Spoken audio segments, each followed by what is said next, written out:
By the 20th century, it is the holy grail of canning beer. At this point, it's served in bottles. No one's figured out how to make it work in cans. And they want to figure it out because beer people think that beer is better if it isn't exposed to light, yes, and cans block the light. It keeps out oxygen better. Presumably, the fact that it's harder to break a can matters. Country's getting bigger, you're transporting beer more. Yeah, but the problem is beer, because of the way it is, tends to react with the metal, which makes the beer taste metallic, which people hate, and it weakens the can. And since beer is carbonated and under pressure, it would blow the cans apart, the weakened cans apart. It was sort of a yeast-fueled explosive device. Apparently, the pressure in a beer can is twice that of a car tire. Who knew? Who knew? American cans started to work on this in 1909. They wouldn't solve it till after Prohibition. They were secretly working on it. In 1935, the answer was something they called the keg liner. American Can needed to test this out, and they partnered with the Kruger Beer Company of Newark, New Jersey, to release the first canned beer. American Can offered to put in the canning equipment for free, and Kruger would only have to pay if it was a success. And the very first can of beer, it looked just like a vegetable can, steel and tin, sold individually. And American Can was thinking about this because they're already thinking about how long it had taken for can openers. And so they developed a special can opener. You can't just crank the top of your beer can and then put your lips to the sharp edge of metal. They developed something called a church key. That's what they call it. I don't know why. But it puts a little triangle indentation in the top of the can. We used to do this for canned orange juice when we went camping. When I was a kid, it was like tin can orange juice. And you do it on two sides. You do it on one side to drink out of it, on the other so that the air pressure pushes the orange juice into your mouth, I guess. They didn't know if any of this was going to work. So they sent the first batch to Richmond, Virginia, figuring, well, if it's a flop in Richmond, no one's going to hear about it in New York City. So what happens? People loved it. Sure. People loved the can. It stayed cold. It's easy to stack. And this is key. You didn't have to pay a deposit on it. Oh, yeah, the old school bottle.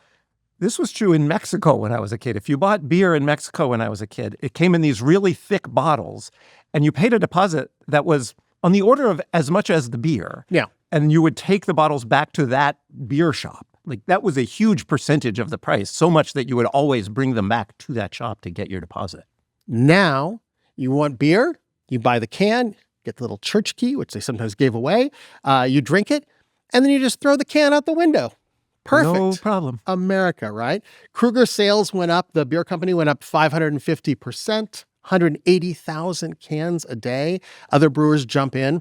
And, of course, it would be the 1960s, after the can had turned aluminum, that they would figure out how to put an opener into the can itself. This was the deadly version, right? The version that I still remember occasionally seeing when I was a kid.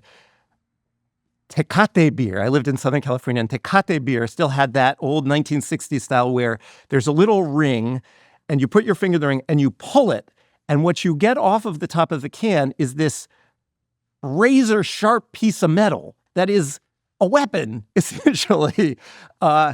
And that's how you open the can. And it seems manifestly a bad idea in the way a lot of things from that era do now. Many people must have truly hurt themselves on these razor-sharp things that came off the top of cans. I'm a little older than you, and when I was growing up, the gutters of the city were filled with these little can tops, these little pieces of metal that you've pulled off.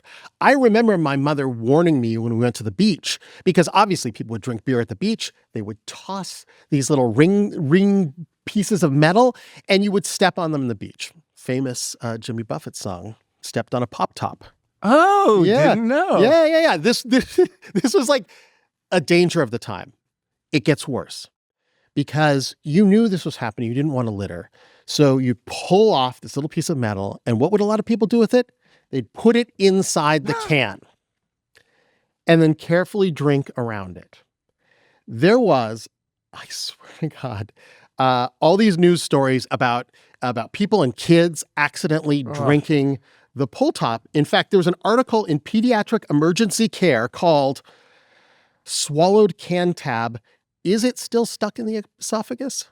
I hope not. In Or nineteen- do you hope so? No, you hope not, right? What do you want not. to happen I don't in know. that setting? In 1974, a doctor who swallowed one began a crusade against them. And this is actually how we get the tab that we have today. I mean, the thing we have now is genius, and I actually don't know how we got it. Are you about to tell me? I am. The solution came from an engineer at Reynolds Metal, so they'd been working on this for a while. Daniel Kudzik, he says it came to him one night when he was watching TV. And he had just swallowed a pull tab? I have an idea. Why don't you read from his patent application? The opening construction of the invention requires a tab, which must be stiff against transverse bending, and yet flexible enough and tough enough at the connection between the tab and wall to permit lifting and retracting the tab without causing a fatigue crack at the connection. This is not easy. I have thought about this a lot. It's called the Stay tab, and I've been watching slow motion videos of the opening. They're all over YouTube. You should really watch it. This is an amazing piece of engineering, and it actually works in 2 steps. Okay.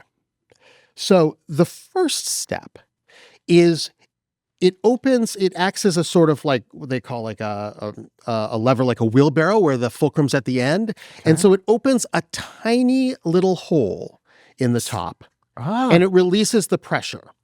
Now, at that point, the way this is designed, now it's a lever with the fulcrum at the little rivet. So now that it's like opened a little bit, it acts in a different way to open the top in a sort of circular way. It's so clever. I want to take a moment to appreciate how much cleverness there is in the world. We are surrounded by cleverness like this that in most cases is opaque to us. In this case, it's right in front of me, has been my whole life, and I sort of got that it was clever. But until you just explained it to me, I never understood how subtle and clever it is. It's even better than that because it's all parts of the can went through this process. The aluminum in a beer can is so thin that it would easily collapse, except for the pressure that it's under. So the pressure is the thing that is making a can incredibly strong. You could stand on it, and then when you drink it, you can crush it.